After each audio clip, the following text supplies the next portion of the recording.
Okay, good evening, everyone. Welcome to the Omega Files. I'm your host, Dr. Freedom, and tonight we've gathered here almost as a farewell to Matt Smith. Yes, the 11th Doctor, aka the 13th incarnation of our favorite Time Lord, is about to depart. And a lot of folks are saying this is both a sad and a happy time, but at the same time, this guy was incredible as the Doctor. He was Matt Smith is a hell of an actor, and I'm really going to be sad to see him go. Sure, we're getting, an A1 quality person in his place in the form of Peter Capaldi, but, it's still sad whenever you see a Doctor leave the show.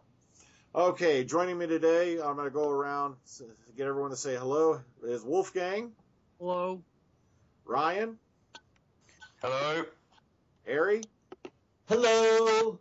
And joining us for the first time is Alexander. Alex, this is your first time on the Omega Files. Why don't you tell us a little bit about yourself, what you do, and how long you've been a fan of Doctor Who?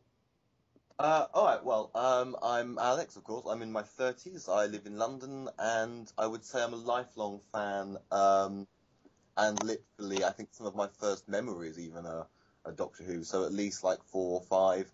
And obviously grew up in the 80s. So I vaguely remember the end of the Davison era.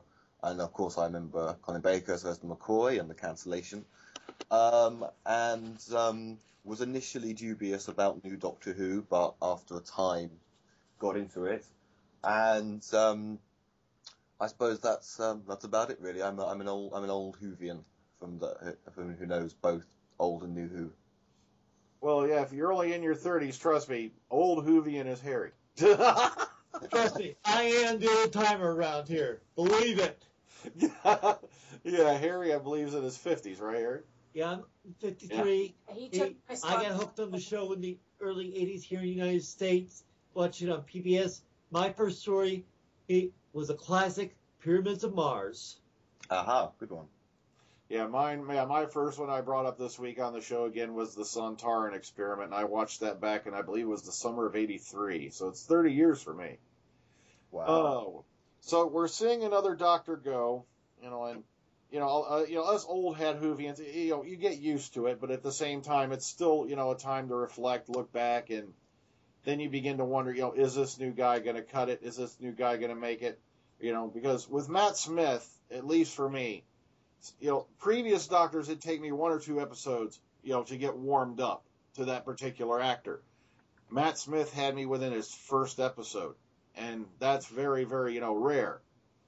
But, okay, let's go around. Is there anything let me ask this question. We'll go around and get everyone's answer.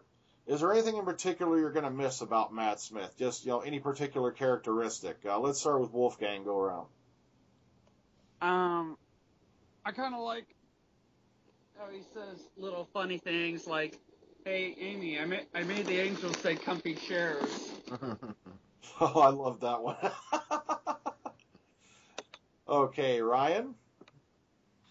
Well, I've only just started to realize, because to start off with, I didn't really like how silly he was. But upon realizing, I just sort of thought about it more.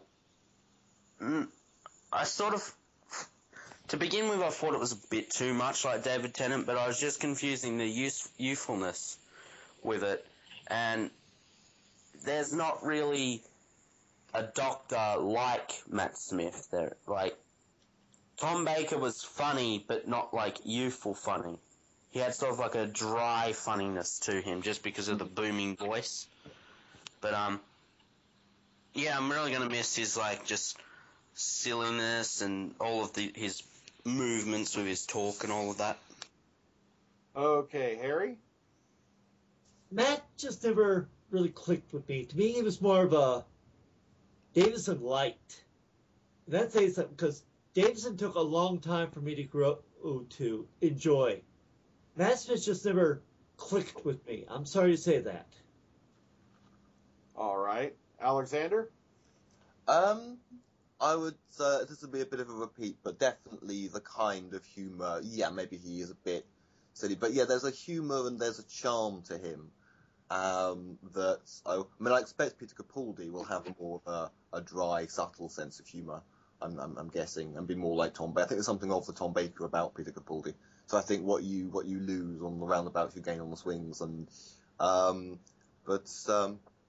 yeah, it's difficult for me to pinpoint anything else that I would really miss, because I'm guessing that all the Matt Smithisms, like the fezzes and things like that, I think we've been pretty much promised the end. I think the special kind of promised us the end of catchphrases and the end of stuff like that. So I think it's the end of an era in that respect as well, that they're going to kind of write it differently. But I think I'm waffling a bit, but I think 4 years is, he's done his turn.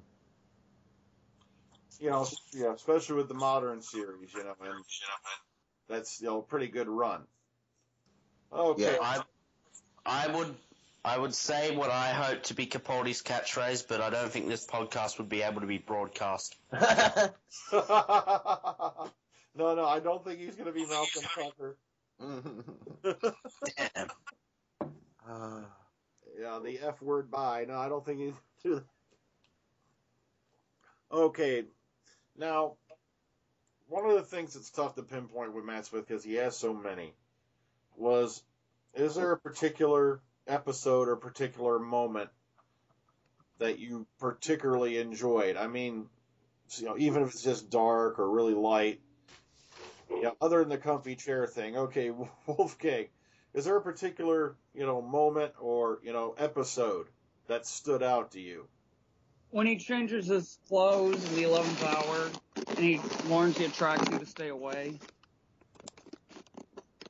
Oh, yeah. Very first episode, yeah. Yeah. Ryan? Well, I think is enjoyable in every episode. Like, I hate the Doctor, the Widow, and the Wardrobe. I hate that with a passion. But the only reason I could tolerate a near second viewing, because I never got through it all, the only reason I could tolerate that was because of Matt Smith. But, so I think he's fantastic in everything he does. But one thing that stood out for me was A Good Man Goes to War, and how he was, especially when he shows up, like, even he doesn't say anything, you just see his shadow with Dorium. When the TARDIS shows up, and he's in the doorway and he's just standing there. Because I think it just really showed that he was a threat, and he should be feared. Oh, yeah, for me, it was A Good Man Goes to War, but the Colonel Runaway speech. That particular set of moments there. Yeah, I'm angry now. I'm not sure what's going to happen. That right there, it had me shuddering. Yeah. Okay, Harry? If I had to choose a favorite Matt Smith episode, it had to be the one with the Cybermen. That time where he pulled the Sylvester McCoy thing, to me, that was probably the best thing I've seen of Matt Smith. Okay, Nightmare in Silver? Yes, I mean, when he pulled that thing with the sonic screwdriver, it basically cheated. To me, that was showing, hey, I've got McCoy in me. And that's something I could enjoy, because I miss some of the sneakiness and deviousness that McCoy's Doctor pulled. Okay, Alex? Obviously, the one that sticks out for me a lot is Vincent and the Doctor. I agree about the moment on Demon's Run. That, in fact, I always thought they have to show that clip whenever Matt Smith is up for an award for Doctor Who. That is the clip that, if they haven't picked it, they should have. And I suppose, because I'm a big fan of the River Song story, I know a lot of people don't like River Song, a lot of the scenes with them, because I think they do have really great chemistry. Okay, now one mystery that's cropped up this week is that apparently somebody is going to appear to Matt, or Matt's doctor, as he regenerates. Now, be honest with you, nobody that I've even talked to is sure as to who this is. Now, who do you guys think it's going to be? That one person who sums it up, that you say it's from Matt Smith's era, who would appear to him, as he's dying. Let's start with Alex and go the other way around this time. Oh, God. Well, obviously Amy's the obvious choice, but I have a suspicion they'd bring out the young Amelia. Although I suppose that kid must be getting older now, so must be shooting up now. But obviously I would like to see Dorian come back again, but I don't know if Moffat's finished with him or not. Oh, they'll have Jenny and Strax and Vastra back, won't they? Because they're kind of fixtures of the Matt Smith era as well.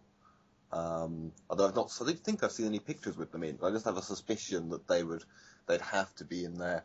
But a defining character of the Matt Smith era, when we've already said goodbye to Riversong. Well, I think that was the real goodbye. You never know. But I can mainly envisage Amy or Amelia. Okay, Harry? I think it's going to be one or two, either Amy or River Song.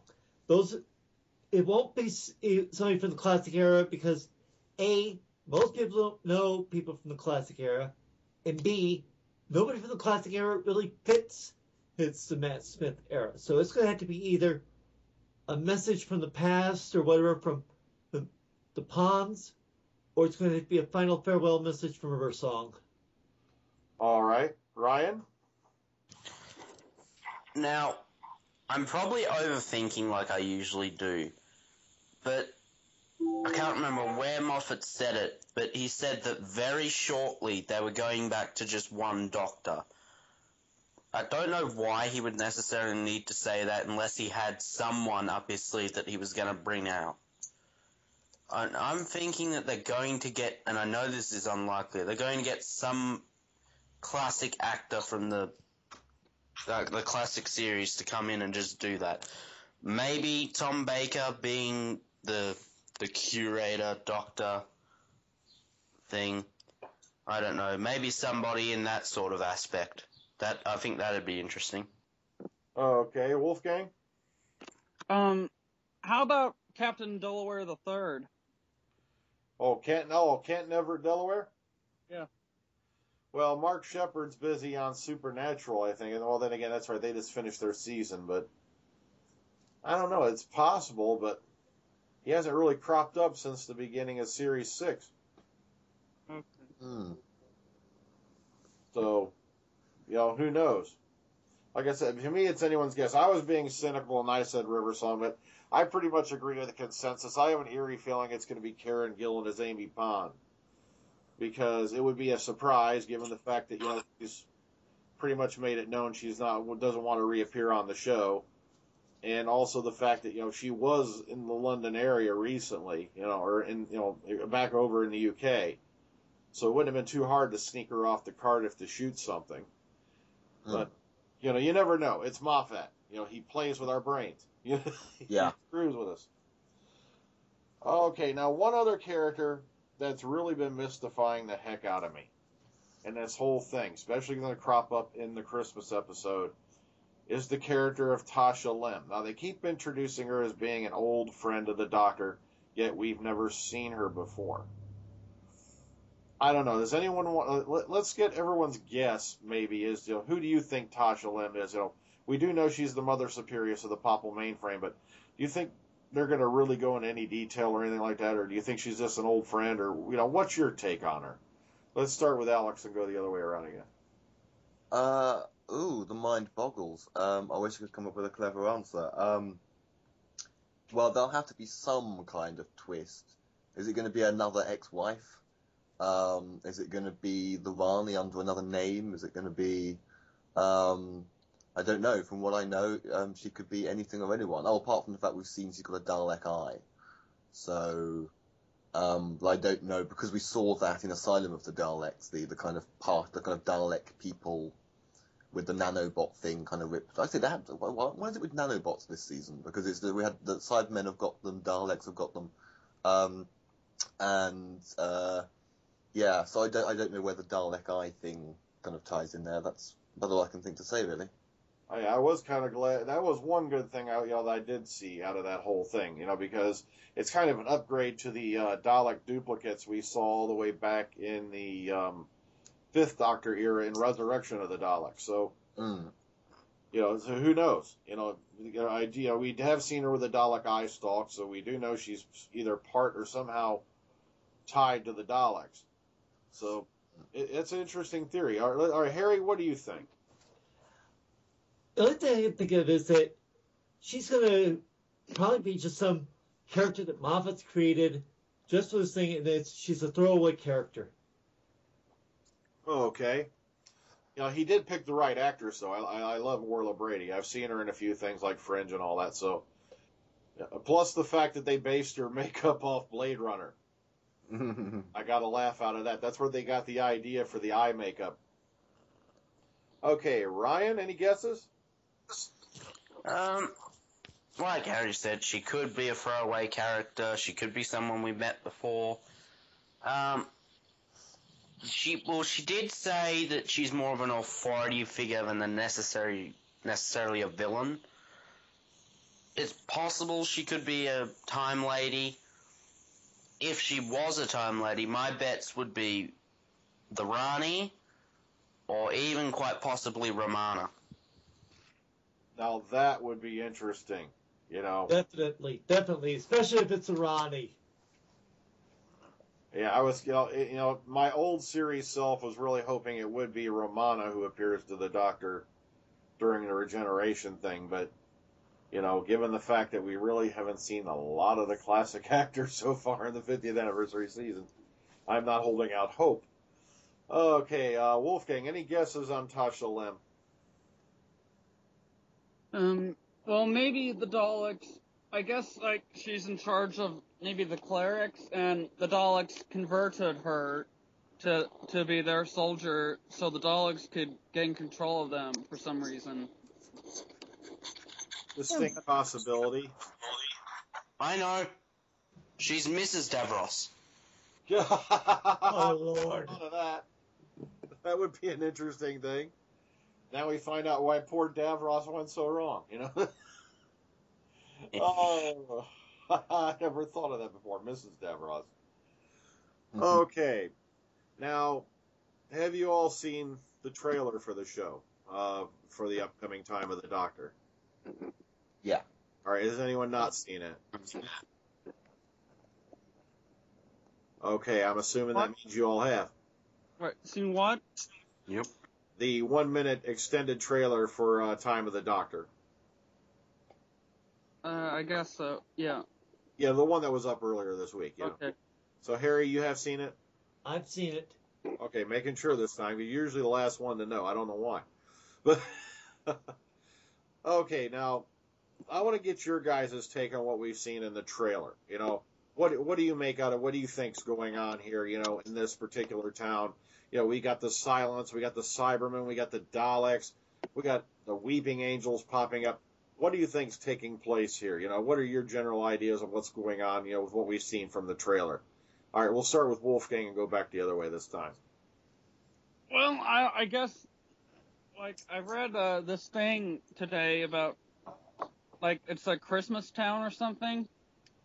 Yeah, it looks like they're just being attacked, and I guess this is just some random world that the Doctor happened to be, and I guess his enemies attack him there, and, the people of that town, they're just trying to run for cover. Okay. All right, who's typing? And a friend of mine just sent me a quick thing on Skype. I had to let him know I was busy. Oh, okay. Because I was like, wait a minute, I know that sound. It's either that or there's mice chattering. All right. Let's go to Ryan. Ryan?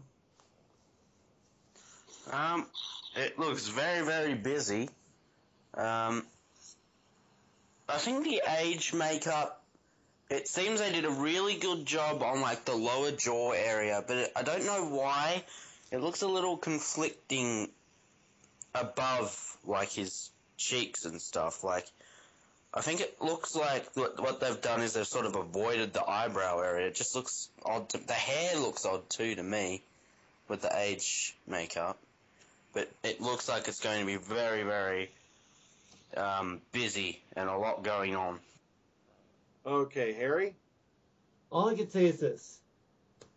We are going to be in for something these people are not going to be prepared for. And when it does happen, there's going to be a lot of people screaming and hollering. And I don't want to, and the other guy say is this. If I was in that town, I see this starting to happen, I'll get the heck out of there, and fast. Okay, Alex? Well, supposedly it's the battle that leads to his death, which is why he's buried on Trenzalore. And obviously Moffat must have found a way of rewriting it, even though that won't make sense, because why was his time stream scar there if that's all changed? But that was always odd, the idea that the TARDIS interior would be the same. That said, from between now and the Doctor's death, the TARDIS interior won't change again. And we know Moffat likes to rewrite sad things and make them happy. There being loads of different monsters on Trenzalore, I think is a bit of I think it'll be like a rehash of and a callback to the Alliance in the Pandorica episode. Oh, okay. Now, one of the things we saw in the trailer in particular that struck me was Jenna Coleman, as Clara, shouting at someone about changing history. Now, what do you think she's getting at with that particular bit? What do you think she wants this person to change? Let's start with Wolfgang and go back the same way again. What was the question again? All right, you've seen the bit in the trailer where Claire is shouting at someone about you changing history. Yes. What do you think she's getting at with that particular bit? Maybe the moment. Well, the moment isn't in this one. Okay. I don't think. I don't know. But it's an interesting thought. Okay, Ryan? I think that she might be talking about the Doctor dying. Like, Yeah. I thought maybe Clara was talking to the moment. Okay, that's what I figured. Okay. And I just had another theory as to who could appear to the Doctor as he's regenerating. Okay, go ahead. What if it would be Timothy Dalton as Rassilon? Oh, that would be scary. Question is, how could Moffat pull that off, and can he convince the people to accept him? Because it's been so long since we've seen Dalton. Also, the fact that he's repainted Gallifreyans as being helpless. I don't know if he'd go that far or not. Okay, Harry, what do you think Clara's shouting about changing history? What do you think she's getting at? I think she's afraid that the Doctor's, somebody is about to do something that's going to do a major change to the timeline, and she doesn't want that to happen. Okay. Alex? I think it probably is to do with the Doctor dying, that's history and that it's established history because they've seen the tomb, but obviously Clara doesn't want the Doctor to die. So I'll agree with that one. Okay, now, one of the things, and I know I've let this drop in other podcasts before, but Moffat's already come out and said this openly now, that Matt Smith, his Doctor, is the last incarnation. Yet we know he's going to regenerate. Now, does anyone have, what would be your idea of getting around the 12 regeneration limit, and how do you think they're going to pull that off? Let's start with Alex and go back the other way this time. Oh, God. I know how Moffat likes to confuse people. He lies, he says conflicting things. He's observing the rule, but he's finding some loophole, which I hope is something that's been seeded throughout the Matt Smith era, where you can look back and go, it makes sense now, rather than something what do they call it, Sonic Ex Machina, just pulled out of Moffat's arse. You know, I think it might very well be just something new to this episode, because if you can just decide that if you're born on the TARDIS in flight, you're part Time Lord, and you can just decide this and you can just decide that, then Moffat can literally wave his magic wand and have, you know, you only get 13 lives unless, you know, we've already had, you can't change fixed points or change your own timeline except for when you can. And so I wouldn't put anything past Stephen Moffat. Okay, Harry, what are your thoughts on how they're going to bypass the regeneration limit? Something I've been saying for a long time. Reward for saving Gallifrey. Basically, he saves Gallifrey from getting burned up by by being caught in the time war with the Daleks. He doesn't have to burn it up. They're so grateful. They start a new life cycle for him. Okay, Ryan?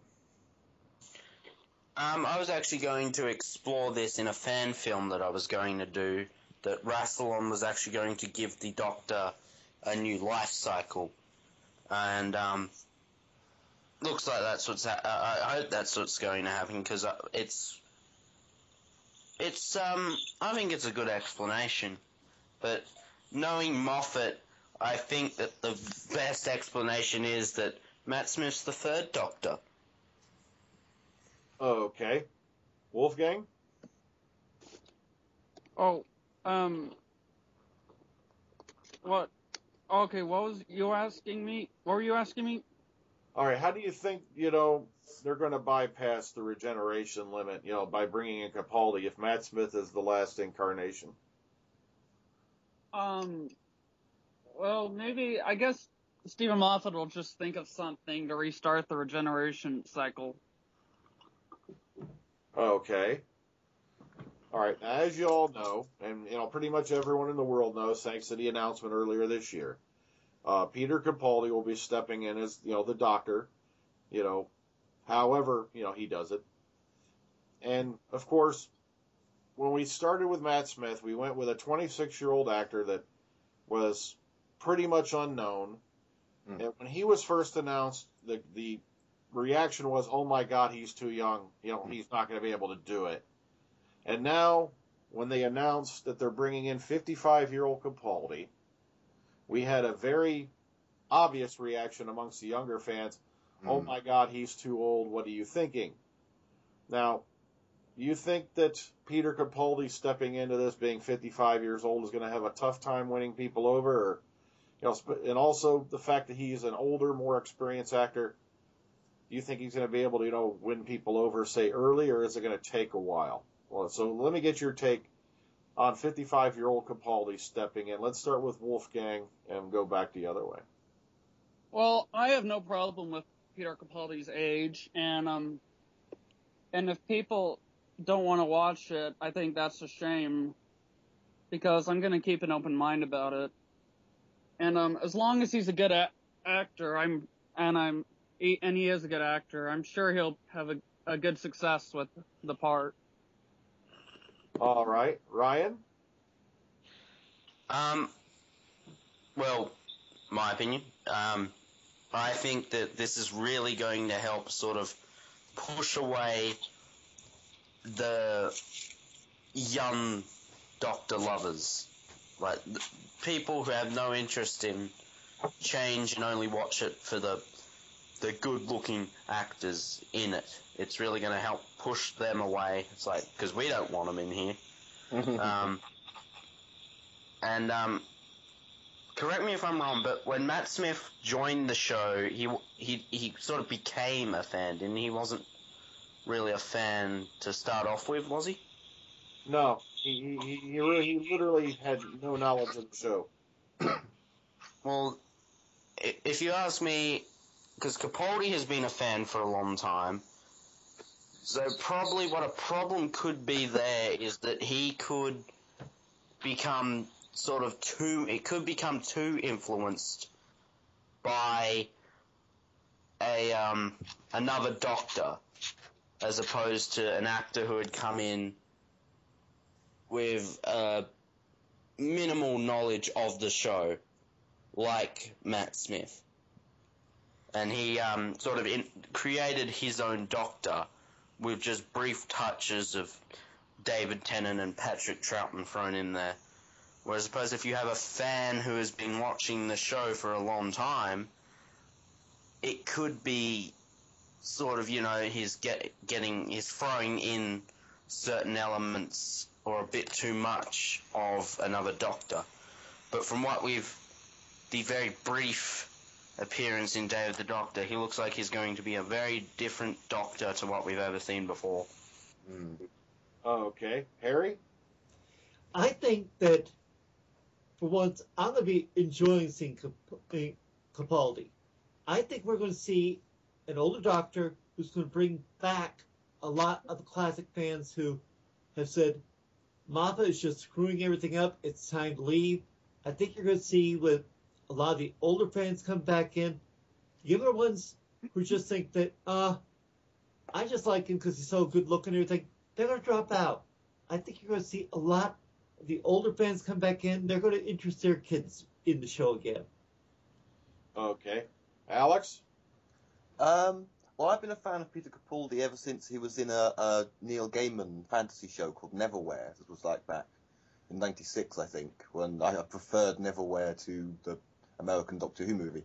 And when I heard that he was going to be the Doctor, I thought, yeah, that's inspired casting. And most people, I think, who know what they're talking about, agree, and they're very excited. And the idea that he's too old, apart from anything else, when I made a video about Capaldi's casting, I had young women, like some as young as in their early 20s, saying that they didn't mind, and in one case, somebody saying they actually do find him very attractive, even though he is in his 50s. And yeah, you can, in the same way, young men fancy Alex Kingston. She's 50. So, the idea of if someone is that superficial, that it's got to be, I can understand with the kids, because like well, ignoring sexual attraction, I mean kids, as in like my niece, who's only like sort of 8 or something, she relates to Matt Smith's Doctor, thinks David Tennant's too old. So from that point of view of relating to the character. But then he's a character who was originally your granddad, who's, got a time machine. That's kind of the feel of the original. So, so I'll dismiss we want a matinee idol pin-up people.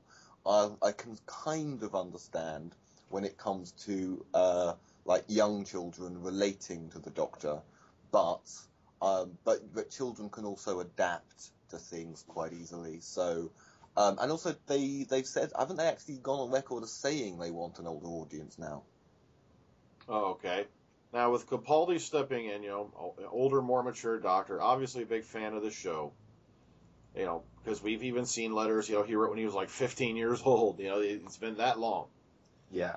Is there any particular foe that you would like to see him take on first? And what type of Doctor do you think he'll be? You think he'll be darker, lighter, or, let's get your take on it. Let's start with Alex and go around the other way. I'm hoping he has a dry wit, because we've had 2 or arguably 3 Doctors in a row who have mainly had silly senses of humour, and a dry, subtle, almost acerbic wit would be nice and would suit him. And definitely I think he'll go darker, and I think he'll be even more menacing than Matt Smith can sometimes be, and use those eyes that we keep seeing. And I hope he keeps his own accent as well. That's about it, really. I think, I'm not against wacky Doctors with silly senses of humour, but I do think it's been done to death. Okay, is there any particular foe you like to see him spar off against? Oh, there's so many that they haven't really brought back. We could have actual Yeti instead of silly snowmen. Oh, but the Great Intelligence, I suppose, is gone, but they could have Yeti some other way. Some more monsters like the Zygons that we've not seen much and haven't seen for ages. And I'd want them to keep them more or less the same. I mean, I've made my peace with the changes they've made to the Silurians, but whatever monster you bring back, obviously we'll see the Ice Warriors again. Ice Warriors plural, hopefully. and keep the same basic design like with the Ice Warriors and the Zygons. I don't know about villains and characters. I'm somebody who would actually like to see Syl back from the 80s. If Nabil Shaban would still do it, and wouldn't mind Irani, but I think they'd have to regenerate her. But monster-wise, there were just so many to pick from. But another one, that we haven't, apart from Downtime, we haven't seen Yetis since the 60s. So that would be a great thing. Also, another monster. But what happened to the Thals in all of this? Skaro is a burnt ruin. Do Thals exist anywhere? Doctor Who's forgotten the existence of quite an important race, the first people to fight the Daleks. Yeah, that is a question that I've been thinking about, because recently I've been re-listening to all the Big Finish audios, and one of them they brought up the Thals, and it's always been a big question to me. What happened to them? After, because we didn't see them again after the Fourth Doctor era, I believe. Yeah, they've never come up again. So that is a good question. Now, Harry, Yes. what kind of Doctor would you like to see Peter Capaldi be? Darker, drier, funny, or A little darker, a drier sense of humor. I guess what I'm trying to say is I want a little bit of Sylvester McCoy, a little bit of Tom Baker. I love the wild and craziness that Tom was able to pull off. It came across so perfectly that fans had no problem with it. I like the darker, a little bit manipulative look for an attitude of McCoy's Doctor. That's my idea of how they ought to have Capaldi do.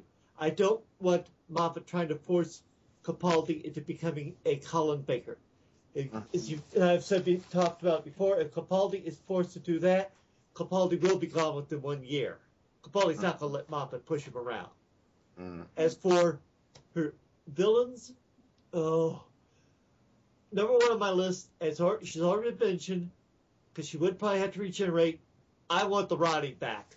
Oh, if anybody could give the Doctor her fits, yet force him to confront his memories of the past and such, it would be the Ronnie. Renegade Time Lord, someone who more than likely managed to survive the Time War. If anybody could do it, it would be her. Okay, Brian?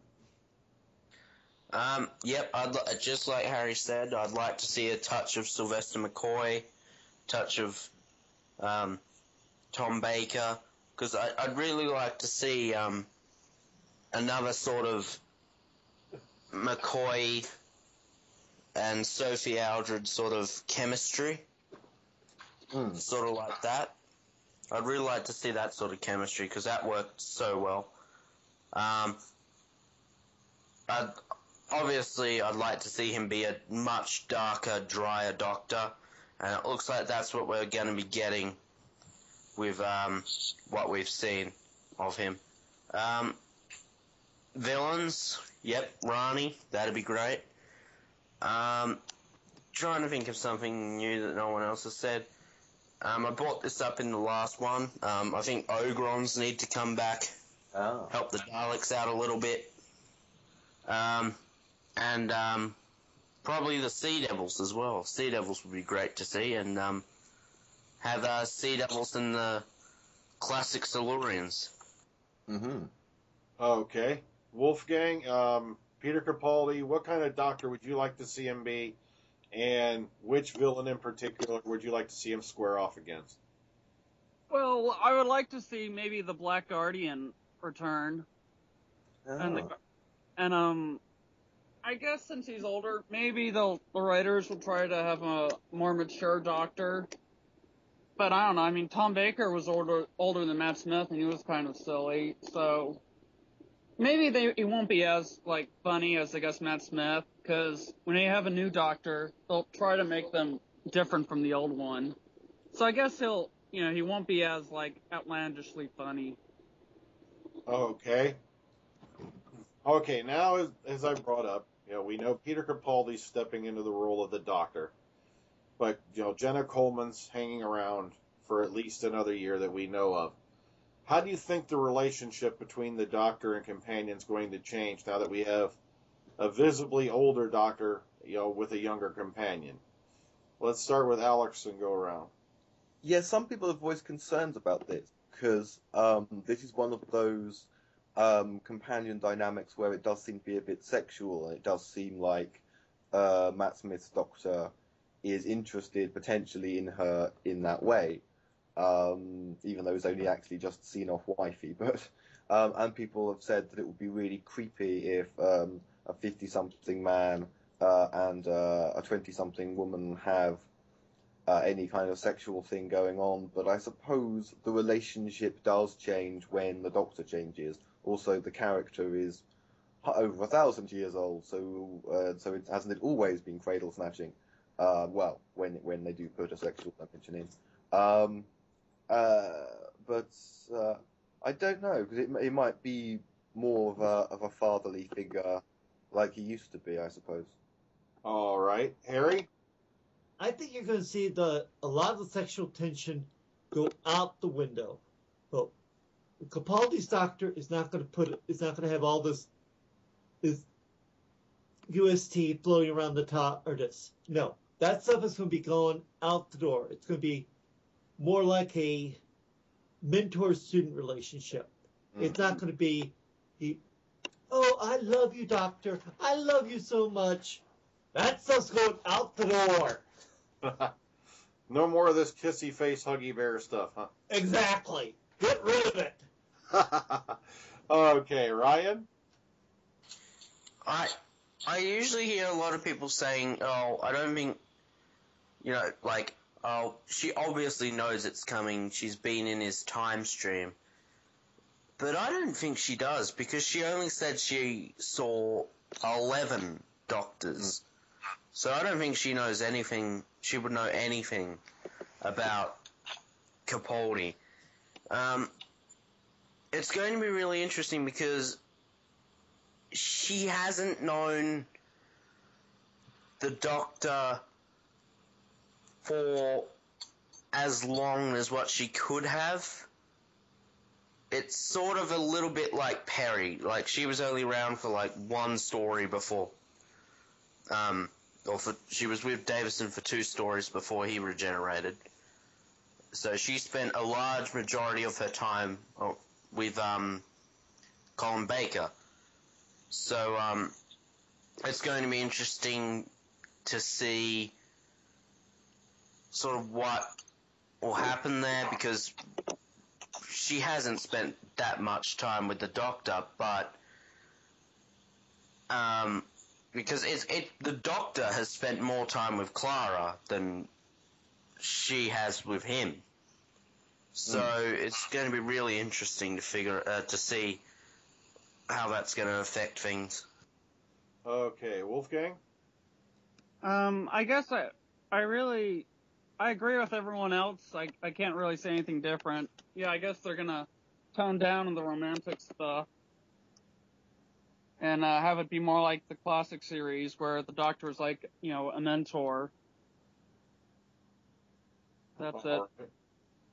Yeah, kind of like the Dr. Ace relationship. It was more of a father-daughter, almost like teacher-mentor type relationship. Yeah. All right. Yeah, it'd be nice to see him go back to that a bit, because the whole romantic angle seems like it's getting a bit overplayed. All right. So, one other thing that came up this week that I thought was particularly interesting was they had the results of the Blue Peter contest, which means it's obvious now that the Paternoster Row gang is going to be returning to Doctor Who at some point in the future. Mm-hmm. Now, has everyone here, heard about what type of, inventions that was, brought up for them? No. No. Okay, that's good, because I do have the description here right in front of me for each of them. Now, one of these, this was a contest that was put up by Blue Peter, for, younger kids up to the teens to design a implement or an instrument, something for each of their characters to use in the future episodes of the show. Okay, one of them was a sonic gauntlet for Jenny, and this is how it's described. It's an intricate invention that included a tumbler to make locks fall apart, a radioactivity measure and receiver dish, and a watch that automatically shows the conductivity of metal in a lock. And Moffat said that the design was a multi-purpose toolkit that fitted on your arm and could do a whole manner of things. Now, let me see. Now, for Strax, it was a sonic lorgnette, a pair of handheld eyeglasses that include X-ray lens for seeing inside people and objects, thermal lens for detecting people, and a light, or some kind of sonic light. And basically, it's something to help with his medical abilities. And the last one was for Madame Vastra, which is a hat pin that works as a remote control for her carriage, but can also turn into a sword that increases in size with the flick of a switch, which means she can just pull it out of her hat and summon her carriage at any time. And I don't know, what do you think about these? Do you think this stuff's pretty interesting, or let's start with Wolfgang, go away the other round. What do you think about these? Well, they sound intriguing, I guess. Maybe they'll make a story about how they get them or something. Like maybe they have to defeat a villain, like they belong to an enemy of theirs and they defeated them and that's how they got it. And yeah, I like the idea of those inventions, so I'm curious to see how they realize it for TV. Okay. Ryan?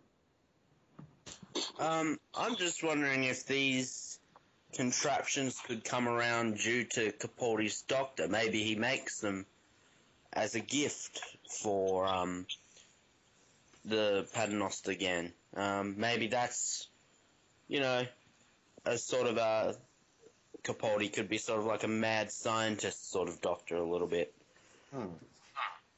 Oh, that would be interesting. Yeah, like, he makes a few things, all of that. Be interesting. Kind of bring back the gadget, the gadgeteer, like John Pertwee was. Yeah. All right, yeah, that would be interesting. I'd love to see that. All right, Harry? I love the idea of the gauntlet. That seems to be something that would work out, be actually something functional. The other two, I don't care that much for. The hat pin just sounds like, as I said, maybe a kid's show, kid's idea, but I don't think that would work. The hat pin doesn't work. The eyeglasses, doctor claims to have a medical degree, but he does, from what I've heard. It's so old, he would need serious upgrades to get it up to speed. Mm-hmm. Yeah. All right. And Alex? I just can't help but think of the precedent for this, which was design a monster. Nothing wrong with the idea for the Absorbaloff, but what did Russell T Davies write for it? I know some people like Love and Monsters, but it depends how Moffat writes the usage of them in, because obviously it'll have to dictate the story somewhat, that you can't just have Strax use the glasses or whatever. You've got to have a reason that fits in with the story, so it'll somewhat dictate the episodes that they're in. So it really is entirely down to the writing. It's I've got nothing wrong, no objection to the ideas, as long as they are used right and the episodes don't come out, weird like Love and Monsters or whatever. It'll work if it's written right, basically. I can just tell that this is going to pull in a lot of money for toys and stuff. Oh, yeah. Merchandising, where the real movie from the money is made, as Yogurt would say. Yep. Quick Spaceballs reference there. All right. So the Paternoster Rogang's obviously returning, which means we're going to probably be going back to their era. Now, the big question that's lingering for me is we've already had a group of directors announced, and apparently they're each directing 2 episodes. At least so far from the list I've seen. I've seen 3 different directors, and each one seems to be directing 2 episodes each. Now, could it be they're doing one big story for next season, or Do you think they're going to go back to the old formula, that they had before? Because they're obviously not doing the Series 7 thing again where it was standalone, because that wasn't working. And it was very obvious it wasn't. Okay, so let's get your theories on what they're doing with Series 8. Do you think it's going to be one big story arc over the course of, because they've already announced there's going to be story arcs, and how do you think they're going to take it? All right, let's start with Alexander and go back our way around again. Well, I did hear a rumor that it was all going to be one big story. But then they keep saying, we don't know if there's going to be a season break or not. They're flip-flopping on that. So to be honest, I think 10 episodes for one story is too much. Like, with Torchwood, I thought Children of Earth worked really well. I thought Miracle Day, for a number of reasons, but one of the problems with Miracle Day was it did drag. It's 10 hours of your life. It's the only Torchwood I'm not going to watch a second time. But I think it'll be interlinking in some respect, because the story of Doctor Who is now the search for Gallifrey. Obviously, it'll take him at least one season to actually get to Gallifrey. I said to a friend of mine a few weeks ago now, actually, that, okay, it'll take him a season to get back to Gallifrey, and by the time he does, the Master will be Lord President. And my friend said, are you actually willing to put money on that? I just kind of, because Moffat can do that now. To be honest, that's what I would do, but it's also what I'm predicting Moffat will do. Although I heard someone theorize that the search for Gallifrey would be the story arc for the entire Capaldi era, whether it's 2 years, 3 years, whatever. So I can't be sure, because obviously they always want to drag something out. Moffat always wants to leave something unanswered to keep everyone watching. But I mean, to bring back Gallifrey, it's because you want political intrigue. And I've heard someone, actually it might have been on your show, it's bringing back Gallifrey as a way of making the show more grown up, because you get all the political intrigue and the cloak and dagger stuff, and the fact that they're basically corrupt and now they're worse than ever, or they've been worse than ever. So I think they'll want to get to that. But I think obviously the journey to find Gallifrey can't be simple. It's going to be drawn out at least to a season. It's going to be convoluted. And it won't be as straightforward and as simple as just finding Gallifrey, of course. So that's what I'm predicting for next year. Okay, yeah, it does jibe with what I've heard. For the last couple months, I've been hearing that Series 8 would have something to do with the Time Lord. So, given what we're saying here, and the quest for Gallifrey, has now been jump-started, it does seem to be falling into place. Okay, Harry. I think that if they're smart, and it won't happen because Moffat's running the show, they need to announce what the theme is going to be for the season. Moffat won't go for it. Moffat loves his timey-wimey, games within games stuff. Fans, I think, are starting to get fed up with it. It's basically, if you're going to do it, announce a theme and let fans know what it's going to be so they can figure it out as the season goes along, what the theme is, what you're leading up to. Because if he does it the way he's done it in the past, he's going to start losing an audience. Plain and simple. All right. Ryan? I would like to see another story arc. That'd be good. And maybe not necessarily like this year, but maybe next year or in years to come. It could be interesting to see another Trial of a Time Lord type of thing, where you just have one full season of, like, the story. All right. Just told through main, like, flashback and all that. That'd be interesting to see. And although I don't think I'd necessarily like to see the hunt for Gallifrey come to a conclusion by the end of next year, I would like to see it start next year and bring the Doctor one step closer to finding Gallifrey. Okay. Wolfgang. Well, yeah, I guess I guess if there's gonna be a lot of two-parters, I guess they're not gonna do like a one-episode blockbuster again, and that does sound like an overall theme for Series 8 is they're gonna find Gallifrey. And I would like to see maybe Rassilon or the Master appear, maybe, because I guess they were sent back to Gallifrey in the end of time. So that would be a good way that's a good opportunity to bring those two characters back. Yeah, it would be nice to see, Timothy Dalton step back into that role. I thought he was incredible Yeah. as Rassilon. So I'd love to see him back, to be honest. But okay. Now, that brings up the next question. Let's say, purely speculating, that the Doctor does find a way back to Gallifrey. How do you think he's going to be received? Hero or villain? Or, as was just put up, do you think they'll put him on trial? Let's start with Alex. Yeah, this is the thing.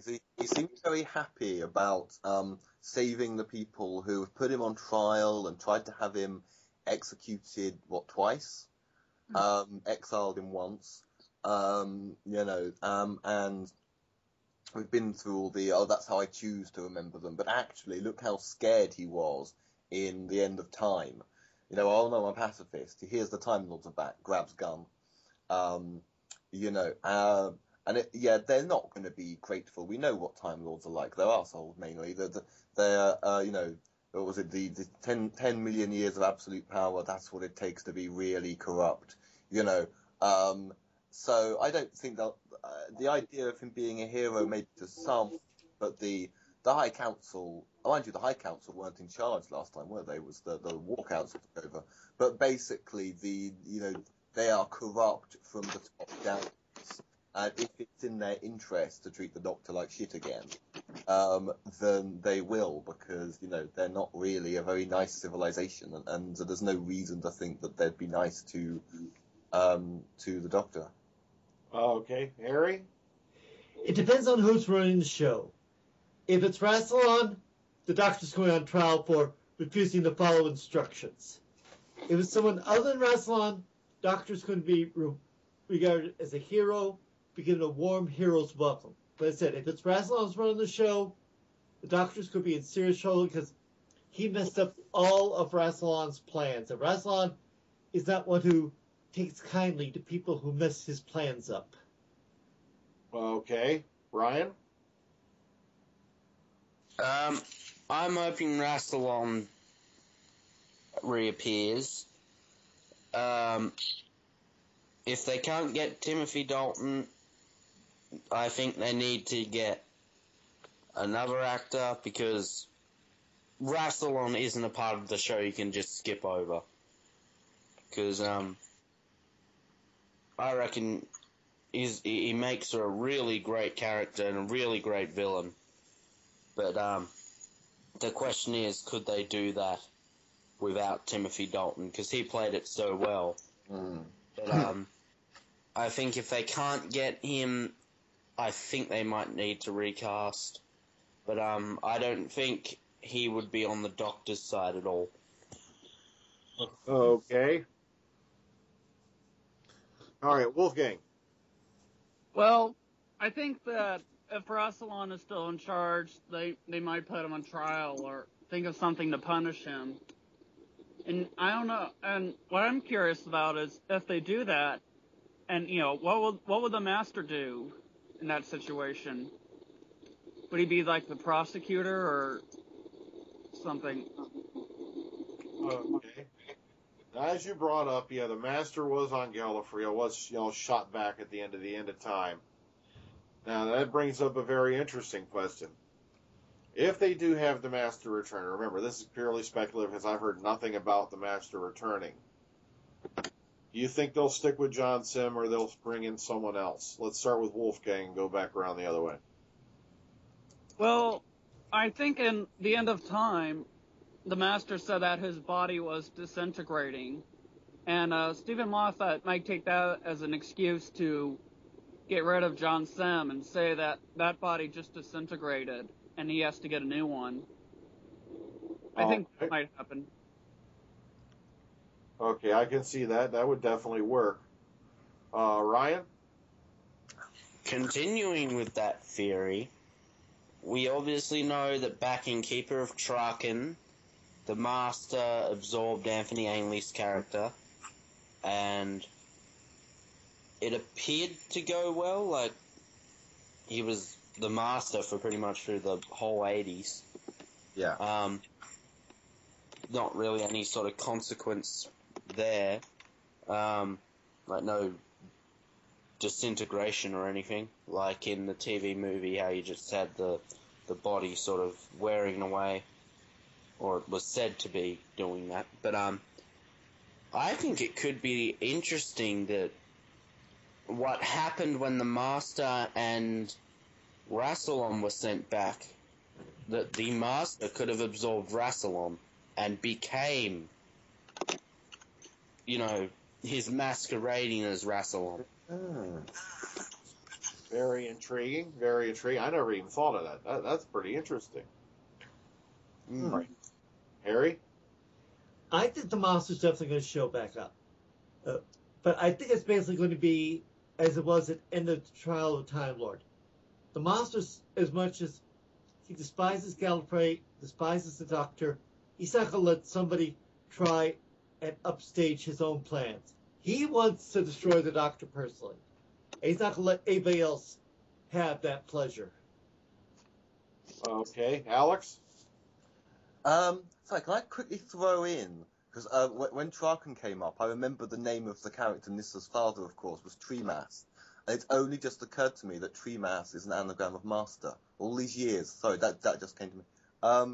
But bringing back the Master, I kind of agree with Moffat and other people, not that you can trust Moffat's word, but that was the perfect ending for the Master. And it was actually based on what they'd planned back in the 70s and what they would have done, wasn't it? I also think once you've established something like the sound of drums, which was like, why was that never mentioned in all the hundreds of years that they've been doing battle? The sound of he never mentioned the sound of drums, but now it's always mentioned when you see the Master, and that's why he's so crazy. I don't think you can then just ignore it. You've got to keep that idea of who and what the Master is, even if it's not John Sims anymore. I think John Sims would probably be willing to do it, and given the popularity of the John Sims Master, I think they would be insane to bring back the Master and have another act to do it. I'd at least want to see one more, adventure with if they do bring the Master back, which I'm not sure about, but if they did, I'd want to see John Sims do at least one more episode and then regenerate or whatever he has to do. But it's one of those things where Moffat has said, Moffat did rule out in an interview ever bringing back the Master because he thought it couldn't be improved upon, that you couldn't, that it should be left alone. But we know that he goes back on his word or he deliberately misleads you. So another thing also is, remember how fantastic the Derek Jacobi episode was, at least with regards to the reveal. Me and my friends played that over and over that night, mainly because the last 10 minutes was so good, but we watched the whole episode, consecutively over and over. It's like, oh my god. And will they ever do, and the Master, remember, he's the Master of disguise, he's a hypnotist, he's all these things, to do a reveal of the Master, if you have a new Master, as good as the Professor Yana thing, you do have a shock reveal like, oh, this character's actually the Master. If you do that, they'd have to outdo what they did with Sir Derek Jacobi, and I don't think that can be done. Oh, okay. That Rassilon thing I was saying, but just picture his masquerading Rassilon this whole time, orchestrating this whole thing, and then he's like, nope, I'm the Master, and then that could throw things. And just a theory on that, the fact that Roger Delgado's Master and Anthony Ainley's and all of that. My theory on why they never heard the drums, I think it was only present for the revived Master, because didn't someone, the Master or something, bring up that he was revived in the Time War? Yeah. So I think it might have been only present. Like, it was always there, but just the earlier ones never heard it. And then when he was revived, it sort of kicked up. I can see that. Yeah, it was always there somewhere ticking away in his subconscious, but it wasn't until that incarnation that it became more and more apparent. Hey, I can see that working. Yep. All right. Now, the last thing we'll go over today, and it's been a bit of an issue, and it's been rumbling around, is the negotiations are possibly underway with Peter Jackson to direct an episode of Doctor Who. All right. Now, the question is, do you think Peter Jackson will do this, go from such a big, budget movie making to doing Doctor Who? And if he does, what would you expect out of a Peter Jackson directed episode? Let's start with Wolfgang and go around. I don't know. I mean, I haven't seen all of the Lord of the Rings. I saw the first one in The Hobbit. I guess Frodo's not going to show up. I hope not. I guess you mean as a director, not a writer. Well, yeah. Well, what kind of scale would you expect, or Yeah, I guess it could be a pretty big scale. I guess you would try to make it look really good. The budget for a TV episode is not the same as that of a movie. I guess he would do the best with what we could, and yeah, I'm fine with him. I like that. I'm sure I would like it. Okay, Ryan? I'm not too familiar with his work apart from Lord of the Rings, but he is a fantastic director, and for Doctor Who to get that sort of a quality director would be fantastic for the show. Publicity-wise, I mean, you'd be drawing in a lot of publicity. Probably not as much as what the 50th anniversary was drawing in, but it probably would draw in a lot of publicity. But then that begs the question of whether the BBC would be willing to give the money to direct a Peter Jackson episode. Well, you see, that's the best part. Peter Jackson's already publicly stated he'll do it. They just have to give him a Dalek. Yep. Now, compare the price of a Dalek to what Peter Jackson normally gets for doing a movie trilogy. Yeah. You're talking peanuts. Yeah. If he was serious about that, then, it could happen. Okay, Harry? I would love to see him come in and do an episode of Doctor Who. I would love it. It would be great publicity for the show to get Peter Jackson to come in and do one. I think the Beam would be crazy not to make him an offer. In fact, I think this could possibly very well be one of the biggest boosts outside the 50th anniversary. Only thing is, getting him a story that he feels comfortable doing. That's going to be the main thing. Gets a story he likes and he feels comfortable doing it, look out, because you're going to have what could very easily be a classic. All right. Alex? Yeah, I mean, I think he'd be very good. I'm thinking, having literally just come from seeing the second Hobbit film, he's used to having one hell of a budget, so I guess he would be a bit restrained doing Doctor Who. But the fact that, the name would draw attention. I kind of think, what would the 50th kind of being a movie, that would have been the time to have him. But yeah, I think I would definitely look forward to an episode of Doctor Who directed by him, which presumably, if it's happening, it's not happening in the next season, is it? Because they're all spoken for, as far as I understand. So, but maybe the following Christmas special, but it's got to be, but yeah, it needs to be a good script. It needs to be a really good Christmas special to be worthy of of such a good director. But yeah, it's an exciting idea. Okay. Well, we've covered quite a bit of stuff in this one. And I know we're all sad to see Matt Smith go, but, things have to change every now and then. That's the way Doctor Who survived going on in 50 years. And, I'm sure we'll all suffer a little bit, but we'll be fine in the end. I just want to go around, get everybody's goodbyes, and then we'll bring this session to a close. Wolfgang? Goodbye, and thanks for having me. All right. Ryan? Thanks for having me as always, and only a few days now till we gotta say goodbye to Matt Smith. Geronimo. All right. Harry? As always, a pleasure being here. Always enjoyed the podcast. Always glad to do my part to help out. And Alex? It's been my first time, and I've loved it, and I hope to be on again. And I'd like to wish a Merry Christmas to all of you at home, and hope everyone enjoys the well, I say enjoys, but I hope we all get to see a cracking Christmas special and a worthy departure for Matt Smith. Okay, I fully agree.